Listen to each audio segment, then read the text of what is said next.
வணக்கம். இது நல்ல தகவல், முக்கியமான தகவல். பஜாஜ் சிடி 110 எக்ஸ் வண்டி. நம்ம 110ல் எக்ஸ் வருமா பஜாஜ் வண்டியே பெரிய வண்டியாக இருக்குங்க. இப்போ இந்த வண்டியில் என்னென்னா செல்ஃப் எடுக்கலை. நம்ம செல்ஃப் கம்ப்ளைண்ட்டு. இப்போ வந்து செல்ஃப் கம்ப்ளைண்ட்டில் மோட்ரு பிரச்சனை வரும், ரிலே பிரச்சனை வந்து ரிலே தான் போச்சுன்னு எப்படி எப்படி செக் பண்ணி தெரிஞ்சுக்கிறதுன்னு சிம்பிளான தகவல், நல்ல தகவல். நோட் பண்ணிக்கிறேன். ஒன்றும் இல்லை, முதல்ல சாவியை ஆன் பண்ணிவிட்டு முதல்ல ரிலேக்கு லைன் வருதான் செக் பண்ணுவேன். சாவியை ஆன் பண்ணிவிட்டு செல்ஃப் அமுக்குன்னா அதில் சவுண்டு கேட்கணும், டிக்கெட்டுக்குன்னு கேட்குதா? அப்போ லைன் வரும், செல்ஃபுக்கு லைனு வருது. ஆமாம், அப்போது லைனை க்ளீனாக இருக்குது.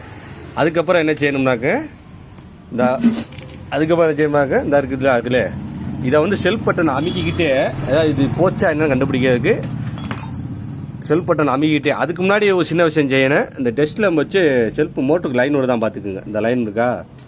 ஆமாம், அது சொல்ல மறந்துட்டேன். டெஸ்ட்டில் வச்சு லைன் விட தான் பாருங்க. இல்லை லைன் நான் இப்போ செக் பண்ணேன், லைன் வரல. அதுக்கு முதல்ல ரிலே செக் பண்ணேன், ரிலே போச்சு, ரிலே மாற்றிட்டேன்.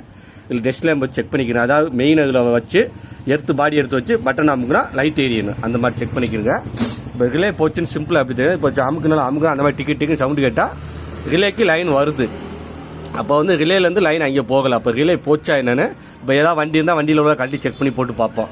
ஆனால் என்கிட்ட வண்டிலாம் இல்லை, சிம்பிளாக அப்படி செக் பண்ணுறேன்னா பட்டன் அமுக்கி பிடிச்சிக்கிட்டு இந்த பார்த்தீங்களா ஒரு ஸ்க்ரூ டிரைவர் ஏதாவது ஒன்று இந்த மாதிரி எடுத்துகிட்டு இப்படி அமுக்கி பிடிச்சிட்டே இப்படி தட்டுனீங்கன்னு வச்சுக்கோங்க, செல்ஃப் சடனாக டப்புக்கு மோட்ரு சுற்றும், செல்ஃப் எடுக்கும். அப்போது அந்த மாதிரி செஞ்சிச்சுன்னா ரிலே தான் போச்சுன்னு அர்த்தம்.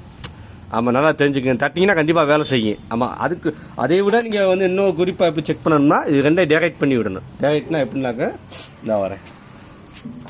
டேரக்ட் பண்ணி செக் பண்ணுறது எப்படின்னா நிறைய பேத்துக்கு இது தெரியும். இந்த பார்த்தீங்களா, இந்த மாதிரி ஸ்க்ரூ டிரைவர் ஒன்று எடுத்துக்கோங்க. இந்த மாதிரி எடுத்துக்கிட்டு இதில் நெட்வொர்க் எல்லாருக்குமே அந்த இப்படி வச்சு இப்படி அணைச்சி இப்படி விட்டு இப்படி செஞ்சிங்கனாலே செல்ஃப் எடுக்கும். அப்போ செல்ஃப் எடுத்துச்சுன்னா இங்கே உள்ள லைன் போகிறக்காது, போகிற லைனுக்கு சரியாக இருக்குன்னு அர்த்தம். ரிலே போச்சுன்னா நான் சொல்கிற மாதிரி செக் பண்ணுங்கள், ஈஸியாக பண்ணிடலாம். வேறு வண்டி இருந்தால் வண்டியில் உள்ள போட்டு செக் பண்ணுங்கள். அப்படி இல்லையா செல்ஃப் பட்டனை அமுக்கியை பிடிச்சிக்கிட்டு இப்படி ஒரு ஸ்க்ரூ டிரைவர் ஏதோ வச்சு வேமா தட்டினீங்கன்னா டப்புன்னு செல்ஃப் மட்டும் எடுக்கும்போது அப்படி எடுத்துச்சுன்னா ரிலே தான் போச்சுன்னு அர்த்தம். ஏன்னா உள்ளே ஏதாவது சின்ன சின்ன ஃபால்ட்டு வரும். இப்போ தட்டும் போது சரியாக வேலை செய்யும்போது செல்ஃப் மட்டும் வேலை செஞ்சிடும். ஆமாம், அப்போ வந்து ரிலே தாராளமாக மாற்றுங்க. செல்ஃப் ரிலே போச்சுன்னா இந்த மாதிரி செக் பண்ணுங்கள். அதாவது முதல்ல நல்லா கழிஞ்சிக்குங்க. பட்டன்லேருந்து லைன் இங்கே வருதான் பார்க்கணும். சுவிட்சில் வந்து அமுக்குனா டிக்கெட்டிக்கும் ஜவுண்டு வைக்குங்க, அப்போ வருது, ஓகே. அதுக்கப்புறம் என்ன பண்ணணும்னா இந்த மோட்டரில் உள்ள லைனில் டெஸ்ட் லேம்ப் வச்சு பார்க்கணும். மெயின் அதில் வச்சு பாடி எடுத்து தனியாக வச்சு அந்த பாடி செல்ஃப் பட்டன் அமுக்குனா டெஸ்ட் லேம்ப் லைட்டு எரியணும். எரிஞ்சிச்சுன்னா ரைட்டு, எரிஞ்சிச்சுன்னா மோட்டர் கம்ப்ளைண்ட். எரியலையா அப்படி ரிலேக்கு வந்துக்கணும். ரிலே கடைசியாக தான் செக் பண்ணணும். நான் சொன்ன மாதிரி அமுக்கி பிடிச்சி லைட்டாக இப்படி தட்டினீங்கன்னா டப்புன்னு வேலை செய்யும். மோட்டர் செல்ஃப் எடுத்துணும். அப்படி எடுத்துச்சுன்னா செல்ஃபு ரிலே தான் ஃபால்ட்டு. ஆமாம், இந்த இருக்குது பழைய ரிலே. இந்த ரிலே பழைய ரிலே போச்சு. ஒரிஜினல் தான் வாங்கியிருக்கேன். ஆமாம், ஒரிஜினல் எவ்வளவு? 379 ரூபா. ஆமாம், அது ஒரிஜினல். பிரேக் ஷூ ஒரிஜினல் தான் வாங்கினேன். பிரேக் ஷூ மாற்ற சொன்ன கஸ்டமர் 194 ரூபா. ஆமாம், அது அப்புறம் இன்னொரு என்னென்னா சாகப் புஷ் ஒரிஜினல் தான் வாங்கியிருக்கேன். இவ்வளோ போச்சு. நீங்கள் இந்த இரும்பு புஷ் அதை பழசையே போட்டுக்கலாம். ஏன்னா அது இப்போ ஒரிஜினல் கிடைக்க மாட்டுது. இந்த ரப்பர் மட்டும் தான் ஒரிஜினல் கிடைக்கிது.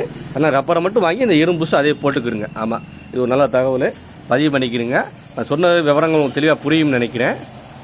அதாவது செல்ஃப் மோட்ரு வேலை செய்யலைன்னா எல்லா வண்டிக்குமே இது பொருந்தும். செல்ஃப் மோட்ரு வேலை செய்யலைன்னா பட்டன்லேருந்து இங்கே லைன் வந்து வச்சா டிக்கெட்டுக்கு சவுண்டு கேட்கும். ஓகே, அப்போ அங்கேருந்து லைன் வருது. வரலைன்னா அது வேறு விதமாக வேலை ஆகுன்னா அது உங்களுக்கு அடுத்த வீடியோ பதிவு பண்ணுறேன். அதுக்கப்புறம் மோட்ரு லைனில் டெஸ்ட் லேம்ப் வச்சு செக் பண்ணுங்கள். செக் பண்ணி டெஸ்ட் லேம்ப் எரிஞ்சுன்னா மோட்ரு நல்லாயிருக்கு, எரிஞ்சுன்னா மோட்ரு போச்சுன்னு அர்த்தம். எரியலைன்னா அப்படி ரிலேக்கு வந்து பட்டனை அமுக்கி பிடிச்சி இப்படி ஒன்று தட்டிங்கன்னா வேலை செய்யும், ரிலே வேலை செய்யும். அப்போது ரிலே தான் கம்ப்ளைண்ட்டு, ரிலேயை மாற்றிடுங்க. ஒரு சின்ன தகவல். நன்றி, வணக்கம். கண்டிப்பாக என்னோடய சேனலை ஃபாலோ பண்ணுங்கள். எல்லாத்துக்கும் உதவியாக இருக்குங்க. நம்ம புதுசாக வேலை போகிறவங்களுக்கு ரொம்ப உதவியாக இருக்கும். சேனலை ஃபாலோ பண்ணுங்கள். நன்றி, வணக்கம்.